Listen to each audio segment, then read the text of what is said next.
lahat sila nasa USB ko. So, wag ka mag-alala. Lahat ng connect, lahat ng possible, lahat, even yung mga neighbor yung nalaman ko pa lang na may tatakbo sila. Ang unang pumasok na sa isip ko, patay. Parang ayoko nang bigyan ng panahon to. Kasi wala lang tong mangyayari. Parang kadire. Kasi parang pulveronic, government. So, naisip mo ba na yung mga pangako niyang ibabangon ang Pilipinas, sama-sama tayo, unity, naniwala ka ba doon? Hindi. Ngayon nalaman na ng taong bayan, based on your statement, na dalawa sa anak ni Marcos Jr. ay nagpupulburon. Ito ba ay alam din ng iyong partner? Napag-usapan niyo ba ito tungkol sa mga anak ng ni Marcos Jr.? Yung pagpupulburo nila? Oo naman, hindi lang naman. It's a party item. Yeah, pulveron is a party item. So, you know what I mean? So, it's sad. Kasi, even yung kinuha nilang designer, dati pong, malapit kong kaibigan na grabe ko ring tinulungan. Tapos, nung nangyari to sa lahat sa... Ha? Scammer ba ito? Ay, opo. Gusto mo mag-testify ako? Charot. Alam mo yun? Kasi, hindi ka na magja-jando, no? Kasi napaka-open mo. Hindi ka na magja-jando sa declaration mo. Lalagay mo na yung alindog mo. I thank you. Kahit nagsikan lang tayo dito. I thank you in advance. But I will let you know if I did it. Yeah. Lahat sila nasa USB ko. So, wag ka mag-alala. Lahat ng connect, lahat ng possible, lahat, even yung mga neighbor ko na kakilala nila na possible na gamitin nila, even yung mga former friend ko na ako nagpakilala rin kay Tony Boy, naghiwalay kami. They choose fame and money and power rather than my friendship to them. Even yung mga closest friends ko na, alam mo yung parang nagpanggap na a shoulder to cry on, pero yung pala gusto lang din ng posisyon sa government. Alam mo yung mga ganon, yung parang it's sad. Kasi talaga, they don't value integrity at all. Tapos ako yung ida-down na ako'y walang integridad, wala akong credibility. Wow, guys, I have evidence. So, hinahinay, ha? Grabe. Umiikot na ang tumbong ng mga ito. So, may mga katanungan, sabi nila, bakit ngayon ka lang lumabas? Bakit ngayon ka lang nagsalita? Bakit hindi ka nagsalita nung si Pangulong Duterte ay nagsabi na may isang kandidato pagka-presidente na tumitira ng pulburon sa yate, sa eroplano? Bakit ngayon lang, Miss Cathy? Bakit hindi before election? Kasi hindi nga ako nanonood. Hindi ako nanonood ng politics before kasi naiirita ako. Yung nalaman ko pa lang na may tatakbo sila. Ang unang pumasok na sa isip ko, patay. Parang ayoko nang bigyan ng panahon to. Kasi wala lang tong mangyayari. Parang kadire. Kasi parang pulveronic, government. Alam mo yung ganun? So, sabi ko, bahala kayo. Binoto nyo yan. Bahala na kayo, diba? Choice nyo yan, diba? So, pero nung nakikita ko, ang nakakagigil kasi, the same people na, alam mo yung, kung sino pa yung mga lalaki, sino pa yung nasa pwesto, sino pa yung mga may power, may pera, at kalalaking tao, yung pa yung mangbubuli. Yun yung trigger Kasi parang sabi ko, oh my God, wala talaga tong mga delikadesa na, they did it to me, they can do it to the whole nation. Diba? Parang, anong klase to? So, from there, makikita mo talaga, anong klaseng liderato yung gusto lang parating? Ugaling addictus benedictus talaga. Yung parang the way they decide or like yung scheme na ginagawa nila, harassment, bullying, like 'di ba, tinitreat nila yung tao, dinidiscredit nila, dinidefam nila. Alam mo 'yon, parang binababoy nila. Gawain ng ugaling addict 'yan 'di ba? Yeah. May I ask, kailan nag-end up yung relationship niyo ni Tony Boy Florendo? February 17, 2021. So for sure, nandoon ka sa, nasaktan ka, nagre-recuperate ka ng broken heart, mga ganyan. So that was before election, no? Gusto ko lang linawin na nung time na ng campaign, you're not really active about politics or just, dealing your own life, your own family, di ba? Yes. So yes, go ahead. Parang when you are lost at saka parang yung feeling, kasi nung nangyari sa akin nun, syempre yung buhay ko umikot lang sa kanya. Wala akong ibang friends talaga na marami. 'Di ba? Parang ang ginawa niya sa akin is binakuran niya ako. So, parang ang kaibigan ko, kakilala ko, kaibigan lang niya. So, I thought, all these people sa Alta, kaibigan ko din. Kasi di ba pinapakita sa'yo, they love you, may party, nagpa-party kami sa bahay ng mga bahay. Tapos, nung time na nagka-problema kami, when I was asking them to help me, parang please, sabihan nyo naman, tama na yan, ganyan. Doon ko na-feel na itong mga to, seasonal friends lang. Kung sino yung in power at saka yung nakaposisyon, kaibigan nila.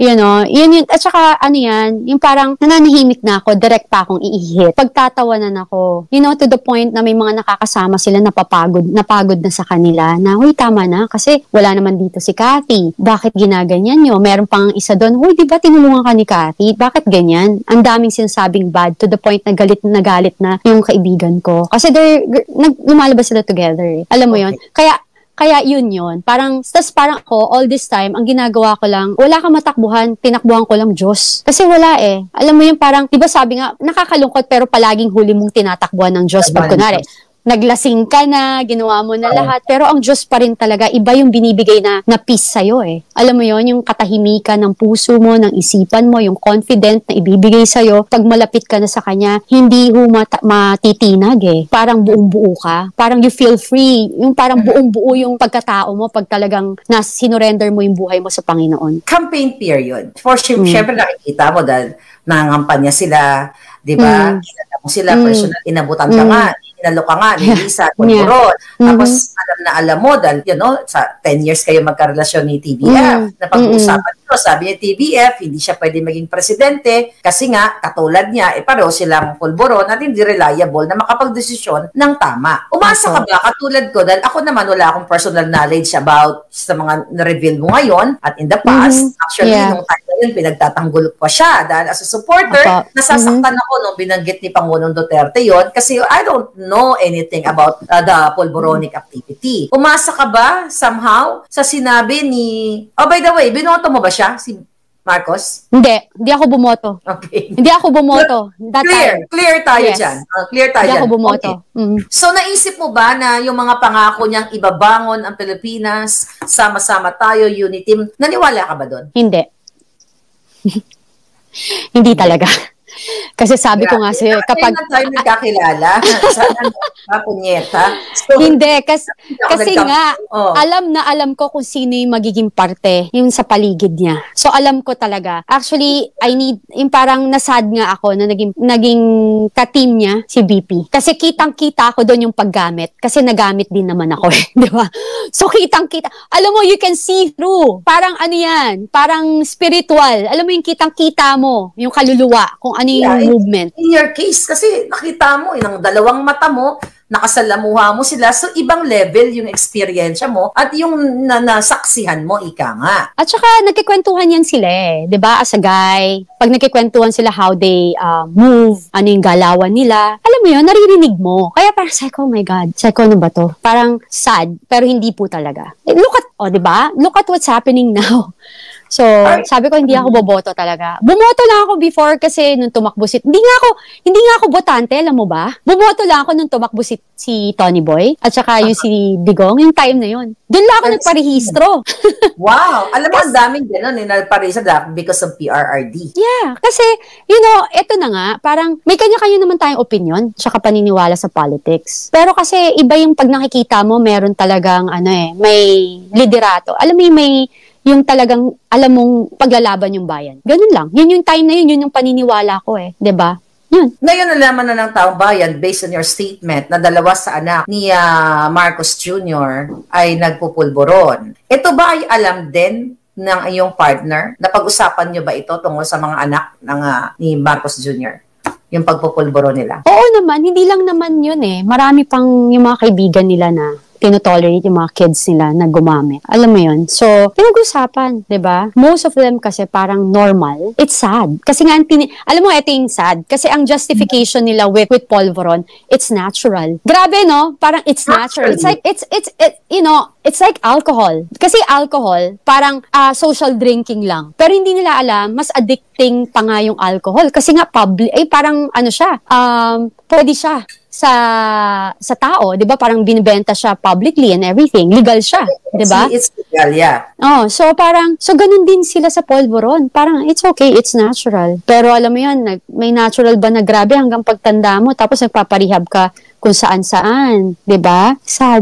Yun lang. Yeah, talaga. So, balikan ko ulit. Yung anak mo na naka-witness nito, masasabi mo ba kung ilang beses niya nakasama yung mga anak ni Bangag Jr. na nagpupulboron session? Alam mo, hindi ko tinanong. Tatanungin ko nga. Kasi sa akin, when nangyari yan, you don't wanna parang ayaw mo nang i-imagine. Kasi, parang it's so painful to know na yung may isa kang anak na na-impluensyahan ng ganyan. Ang sakit-sakit niyan. And yung mga time nun, bilang ina, kahit sinong ina dyan, lola, grandmother, a parent, kahit na ampun nyo yung anak nyo, ate, tiyahin, pag may ganun, hindi mo alam saan manggagaling. Especially like, winarningan mo, tapos parang nagkaroon ka ng fear na yung mga taong nakasama niya is connected pa dun sa ex ko. Yung alam mo na may plano talaga. So, sabi ko nga, that's part of me coming out also. Kasi parang hindi mo pwedeng i-normalize yung abnormal na gawain. Wag.